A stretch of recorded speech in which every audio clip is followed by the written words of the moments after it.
ஆன்மீக அருள் நேயர்கள் அனைவருக்கும் வணக்கங்க. இன்றைக்கி ஒரு முக்கியமான பதிவு என்னென்னா, அந்த முருகனை வணங்குவதனால் ஏற்படக்கூடிய முக்கியமான நன்மைகள் என்ன அப்படிங்கிறது தான் நம்ம தெரிஞ்சுக்க போகிறோம். அதுவும் இந்த கார்த்திகை மாதம் முருகனுக்கு ரொம்ப சிறப்புக்குரிய மாதம்னு சொல்லியிருக்கோம் இல்லையா? இந்த கார்த்திகையில் முருகப்பெருமானை வழிபடுவதால் ஏற்படக்கூடிய நன்மைகள் என்ன?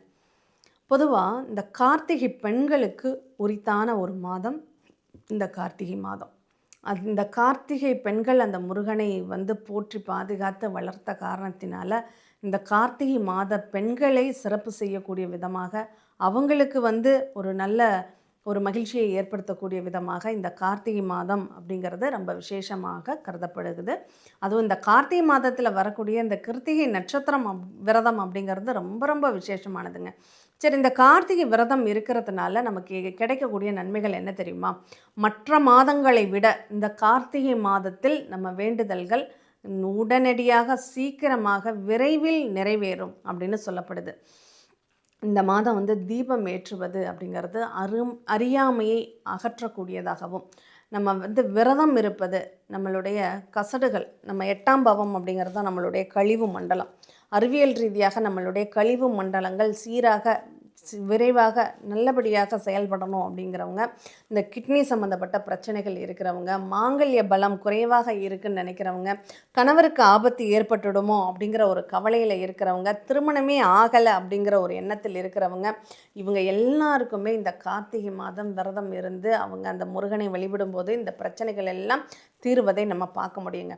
ஏன்னா காலபுருஷனுக்கு 8வது வீடு தான் இந்த கார்த்திகை மாதம். இந்த 8வது வீட்டில் இந்த நம்ம உடம்பினுடைய அந்த கிட்னியிலேருந்து, சிறுநீரகத்திலிருந்து அந்த கழிவு மண்டலங்கள், மண்ணீரல், கல்லீரல், கணையம்னு அந்த கழிவு மண்டலங்கள் வேலை செய்யக்கூடிய நிகழ்வு அப்படிங்கிறது 8வது வீடு தான். அந்த மறைமுகமான ராஜ உறுப்புகள் வேலை செய்யக்கூடியது இந்த 8ஆம் இடத்தினுடைய செயல். அப்போ இந்த செயல் நல்லபடியாக நடக்கணும். இப்போது புரட்டாசி மாதம் புரட்டாசி விரதம், அசைவ உணவுகளை தவிர்க்கணும் அப்படின்னு சொல்லி ஆரம்பிக்கக்கூடிய அந்த விரதம் இருக்கு இல்லையா? 6வது வீடு காலபுருஷனுக்கு 6, அது கன்னி மாதம் அப்படிங்கிறது. அங்கே வயிறு சுத்தம் பண்ணணும். அதனால் ஹார்டான உணவுகளை எடுத்துக்கக்கூடாது அப்படிங்கிறது அதனுடைய வேலையாக இருந்தது. அடுத்து இந்த ஐப்பசி மாதம் அப்படிங்கிறது ரொம்ப அதுக்கடுத்தும் அந்த தீபாவளியிலேருந்து, அந்த தீபாவளியில் நிறைய பலகாரங்கள், நிறைய ஆகாரங்கள், நிறைய சிறப்பான உணவுகளை எல்லாம் நம்ம எடுத்துருப்போம் இல்லையா? இப்போ அது போய் என்ன பண்ணும், குடலில் தங்கி கழிவுகளில் நிறைய பிரச்சனைகளை உண்டாக்கும். அதை சரி செய்வதற்கு என்ன பண்ணணும், இந்த மறுபடியும் கார்த்திகை மாதத்தில் நம்ம விரதத்தை கடைபிடிக்கணும். அதுவும் முக்கியமாக அந்த கார்த்திகை மாதம் இந்த முருகனை வழிபடும்போது நம்ம ருண ரோக சத்ரு உபாதைகள், ஏன்னா 8வது வீடு தான் ஒரு ஜாதகத்தில் கண்டத்தை தரக்கூடிய ஒரு நிகழ்வு. 8வது வீடு தான் கோர்ட்டு கேஸு வம்பு வழக்குகளை தரக்கூடிய ஒரு வீடு. 8வது வீடு தான் நமக்கு பிரச்சனைகளை, சத்ருக்களால் பிரச்சனைகளை தரக்கூடிய ஒரு பாவகம் அப்படின்னு சொல்லலாம். நோயினுடைய தாக்கமும், கடன் தொந்தரவுகளினுடைய தாக்கமும், சத்துருக்களுடைய தாக்கமும் அதிகரிக்கக்கூடிய ஒரு காலம். நம்ம உடல் ரீதியாகவும் சரி, வெளிப்புறத்துலேயும் சரி, அகத்திலும் சரி பிரச்சனைகள்ங்கிறது எங்கெங்கே ஏற்படும்? நோயால் பிரச்சனைகள் ஏற்படும், கடனால் பிரச்சனைகள் ஏற்படும், அது இல்லாமல் பகைவர்களால் பிரச்சனைகள் ஏற்படும் அப்படிங்கிறது இருக்குது. அதனால் கண்டிப்பாக இதை நம்ம கவனித்து இருக்கிறோம். இதற்கு அந்த நோய் தீர்க்கக்கூடிய அருமருந்தாக இந்த கார்த்திகை மாதம் வரக்கூடிய அந்த கார்த்திகை விரதம் அப்படிங்கிறது இருக்கும். கண்டிப்பாக இந்த கார்த்திகை விரதத்தை கடைபிடிங்க. உங்களுக்கு வாழ்க்கையில் அதுவும் பௌர்ணமி அன்னைக்கு தான் இந்த கார்த்திகை நட்சத்திரமே வரும். அப்போ பௌர்ணமியும் கார்த்திகை நட்சத்திரமும், கார்த்திகை நட்சத்திரம் சூரியனுடைய நட்சத்திரங்க.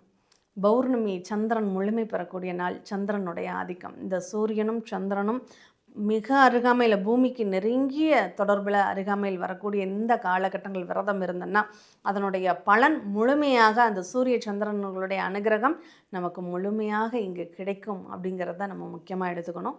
அடுத்து இந்த முருகன் அப்படிங்கிறது செவ்வாய், விருச்சக ராசியின் அதிபதி யாருன்னா செவ்வாய். அந்த செவ்வாய் தாய் தந்தையரனுடைய நிகழ்வுகளையும் ஜாதகனுடைய அந்த வலிமையும் பறைசாற்றக்கூடிய, அவங்களுடைய ஆசீர்வாதத்தோடு ஒரு செயலை வெற்றி பெறக்கூடிய ஒரு வாய்ப்புகளை தரக்கூடிய ஒரு அற்புதமான ஒரு மாதமாக கார்த்திகை மாதம் அப்படிங்கிறது இருக்குது. அதனால் கட்டாயம் கார்த்திகை மாதம் விரதத்தினை கடைபிடியுங்கள். கிருத்திகை விரதம் அப்படிங்கிறது எல்லாருக்குமே ரொம்ப விசேஷமான ஒரு விரதமாக இருக்குது. உங்களுடைய எண்ணங்கள், உங்களுடைய வேண்டுதல்கள், உங்களுடைய நிகழ்வுகள் சரியாகணும் அப்படின்னா கண்டிப்பாக இந்த விரதத்தை மிஸ் பண்ணாதீங்க. அந்த முருகனை நினைத்து இந்த விரதத்தை பூர்த்தி செய்யுங்கள்.